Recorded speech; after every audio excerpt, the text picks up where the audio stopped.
Cette année, plus qu'à l'habitude, nous entendons beaucoup parler d'anxiété, qui a augmenté chez l'ensemble de la population. Mais ce mot, souvent utilisé à tout vent, est la cause de beaucoup de congés maladie, de mauvaise compréhension, de mal-être chez nos collègues et aussi chez notre famille proche. Mais comment ou quand déceler et aider nos collègues à mieux composer avec cet état difficile à comprendre? Pour en parler, nous recevons aujourd'hui Hugo Lambert, qui est formateur, conférencier, consultant et intervenant psychosocial auprès des individus et des entreprises. Bonjour Hugo. Bonjour Sandra. Mais premièrement, c'est quoi, Hugo, l'anxiété? Puis comment les gens qui en vivent souffrent-ils?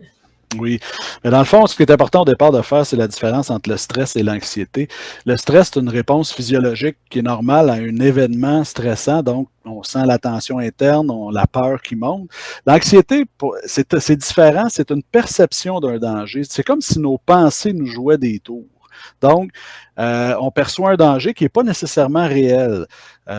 Puis, bon, les gens vivent ça dans des situations où ils n'ont pas le contrôle, où c'est une situation très imprévisible, la nouveauté, ou leur santé est menacée. Exemple, la pandémie, c'est un très bon exemple, qui fait en sorte que chez l'ensemble de la population, l'anxiété a augmenté.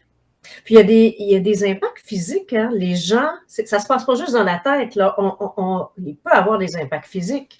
Bien, souvent, on associe l'anxiété aux crises de panique, là. Donc, on manque de souffle, on a un serrement au niveau des poumons, augmentation du rythme cardiaque, on a l'impression qu'on fait une crise cardiaque, mais c'est vraiment de l'anxiété. Ça, c'est un point d'anxiété qui est assez élevé. Puis en passant, tout le monde a envie de l'anxiété, hein, à différents degrés, là. Ça dépend de comment on est fait, comment on le gère. Ça joue dans les pensées aussi, donc ça peut amener des difficultés d'attention au travail, ça peut amener une rigidité de la pensée. Donc, tu sais, on est très fermé dans nos idées.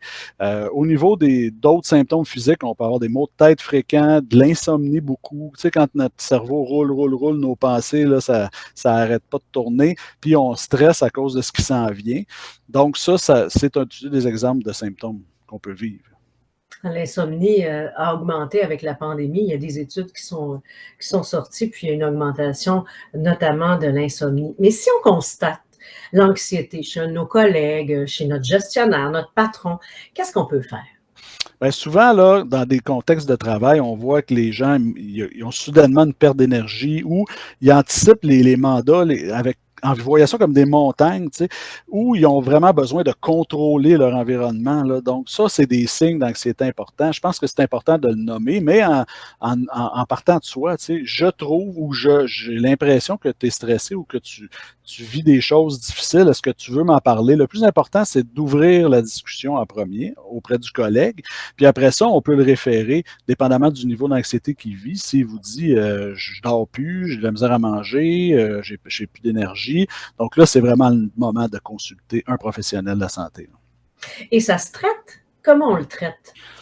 Bien, ça se traite en psychothérapie ou en intervention psychosociale, comme nous on fait chez Hugo Lambert ici. C'est un suivi qui s'appelle cognitivo-comportemental. On travaille beaucoup les pensées pour modifier les comportements. Donc, graduellement, on expose la personne à ses craintes, ses peurs, en modifiant les pensées. Et puis, ça se tasse, là, ça ne demeure pas dans le temps si c'est traité et accompagné, là, dans le fond. Donc, de la communication, de l'ouverture, ne pas dire à son collègue calme-toi, puis l'inviter peut-être à se faire traiter. Oui, puis dans le fond, l'autre aspect super important, c'est qu'en milieu de travail, il faut sensibiliser l'environnement de travail. Donc, il faut outiller les patrons, outiller les collègues à c'est quoi l'anxiété, puis comment on peut aider les personnes qui en vivent. Parce qu'on peut être générateur d'anxiété aussi, là, comme milieu de travail, comme patron, comme dépendamment des profils d'individus. Donc, c'est pour ça que c'est important d'aller chercher un peu d'aide, là. Donc, une prise de conscience. Merci beaucoup. Ça fait plaisir. Bonne journée.